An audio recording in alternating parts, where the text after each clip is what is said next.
ఇది మత ఉన్మాది అయిన స్వామీజీకి మాత్రమే, నా ప్రియ హిందూ సోదరులకు కాదు, గమనించగలరు. ఇతను ఏమన్నాడు ఒక్కసారి చూడండి, కౌంటర్ ఇద్దాం. దానికంటే ముందు మన ఛానల్ని సబ్స్క్రైబ్ చేయడం మర్చిపోకండి. 2032 తర్వాత మొత్తం అంతా సనాతన ధర్మం, ఏ మతం ఉండదు. ఇక ఏ మతం వల్ల ఉండవు, ఇక ఓన్లీ సనాతన ధర్మం ఉంటుంది. సనాతన ధర్మం అనేది ప్రపంచవ్యాప్తం అవుతుంది, భూమండలం అంతా సనాతన ధర్మమే అవుతుంది. ఇంకొక 7 సంవత్సరాల 7 సంవత్సరాల తర్వాత.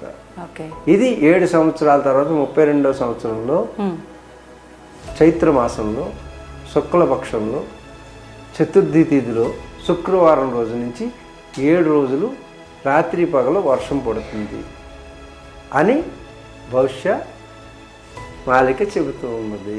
ఏంటి స్వామీజీ అంటున్నావు?